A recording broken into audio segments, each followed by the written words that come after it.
ako proud kay kuya naka-gloves.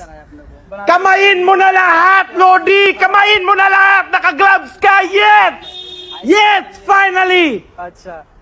Okay, lemon, sibuyas. Okay guys, insan ko na yan. Sobra na magaling. Lahat ng gamit niya na items sa panluto, panggawa ng bahay, yan na yung katar. Kating-kating yan yung mga Mekos na yan mga insan ni Tito Bert. Yan o, iniwa-iwa na yung sibuyas. Yan ang tawag namin dyan sa Kapampangan ay kinilaw na balat ng kambing. Tinatawag dyan sa iba ay kampukan. Kampukan yan, nilalagyan din namin yan ng luya. Pinino-pino ko yung luya na yan, masarap yan. Pampatanggal na lansa, alam nyo naman yung luya, di ba? O yan o, pinas forward na natin para sa mga mahinipin nating audience. Tsaka syempre, hindi mawawala dyan yung gamot sa Almoranas na sili. Ang daming sili. Ewan ko lang yung mga namumulutan dyan kung makakarami pa yan ang technique sa mga matatao sa pulutan. Damihan ng sili para hindi gawing parang kanin ng pulutan.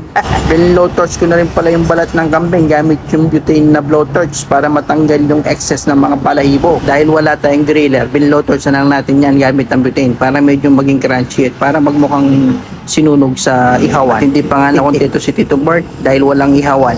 Sinalang na lang sa kalan. Yan, para maluto naman yung mga laman-laman. Yan ang life hack kung wala kang ihawan. Kaya lang, magastos nga lang niya sa gas. Pero pwede na. Ano, kita naman, oh. Lutong-luto naman yun, oh. Hindi na natin yan igigisa o ano, yan na yan. Yun na yun ang ating hiwa-hiwain yan. Patayin lang natin yung dugo. At ayan na nga, minekos-mekos na nga ni Tito Bert. Hiniwa ko lang yan na parang sisig. Parang sisig version lang naman to. Kaya lang, hindi ito yung niluluto sa plate. Ito ay niluluto sa kalamansi o yung sa suka. Maluluto siya mismo sa kalamansi at saka suka. Kaya nga kinilaw eh. Ayan o.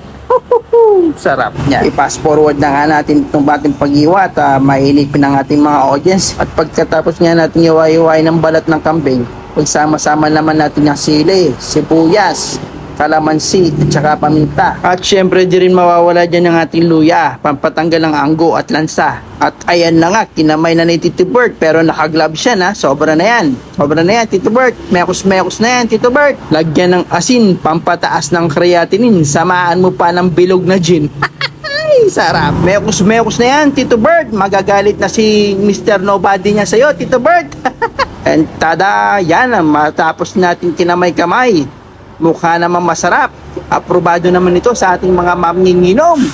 Pagbigyan na natin sila. Thank you for watching.